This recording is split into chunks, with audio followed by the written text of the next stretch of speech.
ولقيتها جاية ورايا المية وعمالة تتسحب ومدت ايدها تحت المية ومسكت العمود وقالت يانا يا انت النهاردة. قلت لها انت قادرة تعملي الكلام ده؟ قالت لي ايوه. قلت لها انت بجد ولا بتهزري؟ قالت لا بتكلم بجد طبعا. مين اللي بتحكي وعملت ايه ومين اللي بترد عليه وكده؟ ده اللي هنعرفه لما دلوقتي تتابعوني في تعملوا لايك واشتراك في القناة وتفعلوا الجرس علشان يوصلكم كل جديد. أنا اسمي محسن وعندي 24 سنة. لسه ما اتجوزتش طبعا ولا خطبت ولا أي حاجة، يا دوب بس خلصت جامعة وجيش ولسه عايش مع أهلي وقاعد مستني ألاقي شغلانة مناسبة وكده.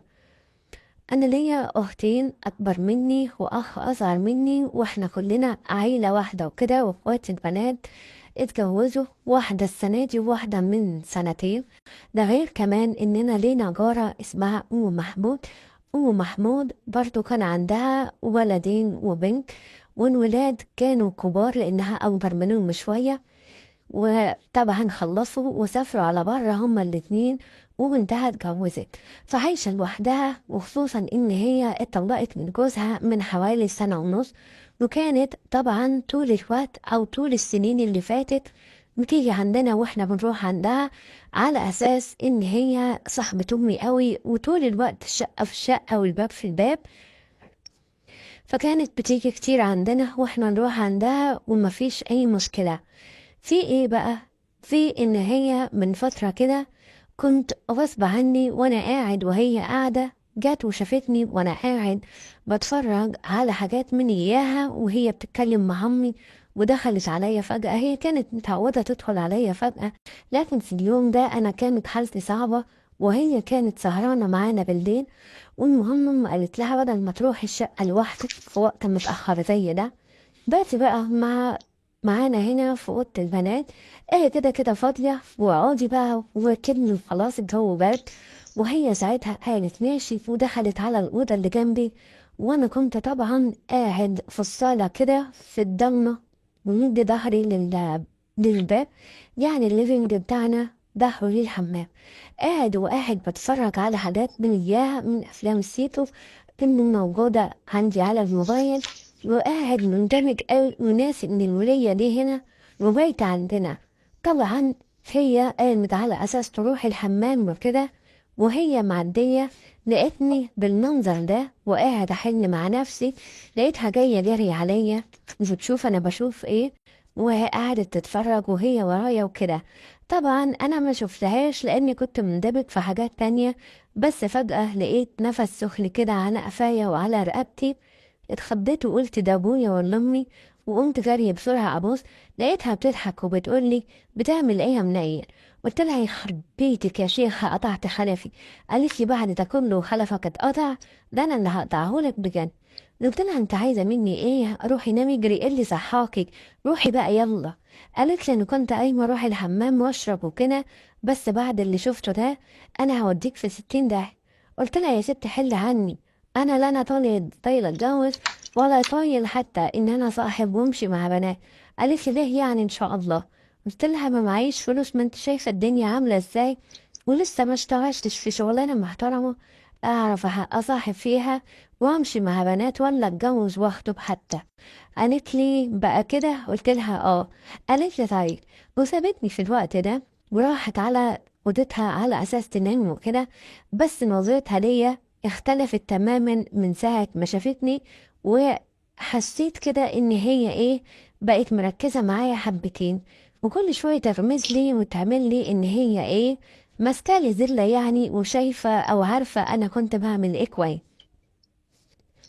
طبعا انا ما اقدرش اقول لها حاجه، دي واحده صاحبه امي وممكن تقول لها في لحظه على اللي انا كنت بعمله، رغم ان انا حاولت اقول لها كتير ما تقولش وكده. والمهم ان هي وعدتني وقالت ماشي، لكن ده ما يمنعش ان فيه نوع من الستات كده بيوعد بحاجات وما بينفذهاش. المهم ان هي كانت من النوع ده، وبس الصراحه يعني حفظت السر وما قالتش لأمي أي حاجة. فضلنا على كده فترة الشتاء والبرد لحد ما جه الصيف، وبعدين قررنا إننا بعد يعني ترم ودراسة ووجع قلب وكده للناس اللي عندها دراسة. أمي قالت نروح بقى المصيف ونحاول إن احنا نعوض الوقت ده بإننا نقعد شوية كده في البحر. وطبعا أبويا وافق على حاجة زي كده، واحنا كان لينا شقة في اسكندرية. روحنا هناك، ومين اللي جت معانا علشان ما ينفعش تقعد لوحدها وعلشان هي واحدة من البيت؟ برافو عليكم، أم محمود. طبعا أمي صممت إنها تيجي معانا، رغم إن أنا كنت بقول لهم خلينا كده كعيلة مع بعض، لكن هم قالوا الست لوحدها وما ينفعش نسيبها، وما فيهاش حاجة لو جت معانا، يعني مليش هي اللي هتقل الدنيا معانا وهتزحم الشقة. وطبعا رحنا، كنا أنا وأمي وأبويا وإخواتي الاتنين وجوازهم، ده غير كمان ابن أختي الصغير ومين وأم إبراهيم. طبعا احنا رحنا وكلنا كنا مبسوطين، والشقة الصراحة 4 أوض، يعني مش صغيرة، بس برضو يعتبر إنها على قدنا. لو كل واحدة وجوزها في أوضة وكده وأمي وأبويا في أوضة، يبقى ما عادش غير برافو عليكم، أوضة رابعة ليا أنا وأم إبراهيم، ليا أنا وأم محمود. وأنا قاعد بقى وكده قالوا مش مشكلة، هي زي أمك، خليها تقعد معاك في الأوضة بتاعتك. اتجننت، لا بس لما بصيت لها كده لقيتها بتضحك وزي ما تكون مبسوطة، وقالت لي انت بتتكسف مني ولا ايه؟ قلت لها مش الفكرة، بس يعني مش هينفع، كانت أحسن أنا نمت مع أبويا وانتي نمتي انتي وأمي في الأوضة وكده. قالت لا أنا عايزاك انت، وقعدت تضحك. قعدنا انا وهي، وانا اقول لها يا وليه عيب ما يصحش، هننام انا وانتي في اوضه واحده ازاي؟ تقول لي عادي عادي، ما هي فيها سريرين اصلا. قلت لها مش موضوع سراير، موضوع انا مش هبقى براحتي ولا انت هتبقي براحتك. ضحكت وقالت لي اه يا لئيم، انا عارفه انت عايز تبقى لوحدك ليه، علشان تعمل ايه؟ اتكسفت قوي واتحركت كمان، لانها فكرتني بحاجه كنت فاكر ان هي نسيتها. المهم لقيت بقى مفيش قدامي غير اني اسلم امري لله وبيت معاها في نفس الاوضه وخلاص. وخصوصا ان ام زعقت لي وقالت لي ما ينفعش اخلي واحده تيجي مع ولها من اخواتك وانت تروح تبيت مع ولها مثلا. قلت لها على فكره ان هي تبات معها ام محمود وانا بات مع ابويا. ابويا زعق لي وقال لي هي زي امك، هي فرقها ايه يعني من امك؟ وكلمتين من دول قلت خلاص بقى، يعني أنا اللي هاجي أعمل مشكلة وأبوظ السفرية؟ وسكت وخلاص. عدى أول يوم، وهي طبعا كل شوية تقعد تغمزلي بعينيها واحنا قاعدين في الأوضة، وقاعدة بقى طول الوقت تقول لي معلش بقى مش هتعرف تعمل اللي انت بتعمله. وانا اقول له عادي، انت لو عايز تتفرج على حاجة او تعمل حاجة انا مش هتكلم. هو انا كنت اتكلمت قبل كده؟ قلت لها لا ما اتكلمتيش يا ستي، انا خلاص مش هتكلم برضه المرة دي، واعمل اللي انت عايزه. قلت لها لا يا ستي، لا هعمل ولا هسوي. قالت لي ليه بس؟ وهي قاعدة تضحك وكده، وقاعدة ساعتها طول الوقت تحاول تغمز لي برضه. المهم فضلنا قاعدين على كده طول الليل لحد ما هي اتخمدت ونامت. تاني يوم قمنا كلنا رحنا على البحر، واختي وجوزها واختي التانية وجوزها وابنها راحوا، وامي وابويا، وانا كنت لسه متأخر في النوم شوية ورايح، لان ام محمود راحت معاهم هي كمان. وانا قلت لهم هنام وباجي بقى براحتي وكده. ولسه رايح لقيتها قاعدة في الصالة، بقول لها ايه اللي جابك؟ قالت لي جيت علشان اناديلك تيجي معانا وكده. قلت لها يا سلام، يعني اللي هناك كلهم دول مش عاجبينك؟ قالت لي لا مش عاجبيني. قلت لها يعني ايه؟ قالت لي انا جايه لك انت علشان نروح سوا، ايه رأيك بقى؟ قلت لها انت عايزه مني ايه؟ حل عني، لو انت فاكره ان انت ماسكالي زله يعني روحي قولي. قالت لي انا ما قلتش كده، وما قلتش ان انا ماسكالك زله ولا حاجه. قلت لها امال ايه؟ كل شويه تغمزيلي وتبصيلي بنظرات غريبه كده وانا مش عارف فيه ايه اصلا. قالت لي اقول لك الحق؟ قلت لها قولي. قالت انا معجبه بيك قوي وحاسه ان انت كبرت وبقيت راجل واحنا مش واخدين بالنا. قلت لها ليه يا شيخ؟ ده على اساس ان واحد عنده 24 سنه، يعني المفروض ان هو يفضل عيل صغير ولا ايه؟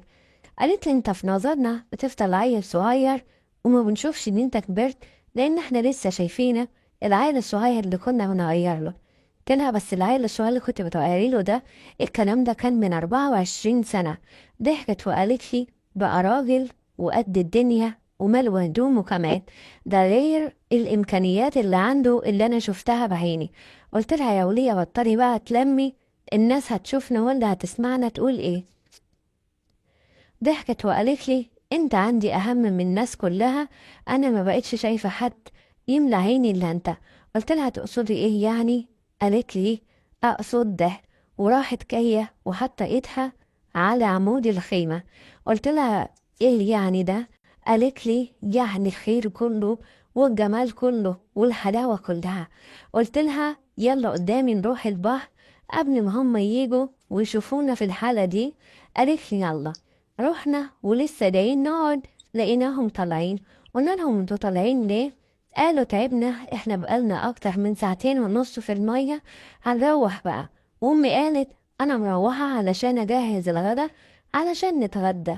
لقيتهم هم كلهم رايحين، واحنا كنا على المغرب كده لسه عليه حوالي ساعة ولا حاجة. قلت لهم طيب انا هنزل المية اقعد فيها شوية واجي. لقيتهم محمود بتقولي وانا كمان هقعد معاك في المية شوية علشان انا برضو منزلتش قد كده. وهم سابونا وراحوا، وانا وهي نزلنا المية. اول ما نزلنا المية مسكت عمود الخيمة وقالت وريني بقى الجمال والحلاوة دي. قلت لها انت عايزة مني ايه بالظبط؟ خدي بالك لو مسكك هيفرتكك. قالت لي وانا نفسي في الفرتكة دي، انا بقالي كتير قوي زي ما انت شايف كده عاملة زي الانسات، لا حد بيقول لي ازيك ولا حد بيهوب ناحيتي.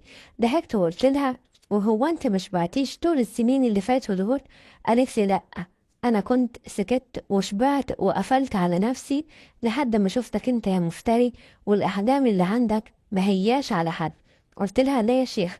هو ابو محمود الله يرحمه ما كانش كده؟ قالت لي ولا نص كده كمان. ضحكت وقلت لها بتبالغي اكيد. حلفت وقالت لي لا مش ببالغ، بس انت حاجة خطيرة ولازم اجربك، يعني لازم اجربك.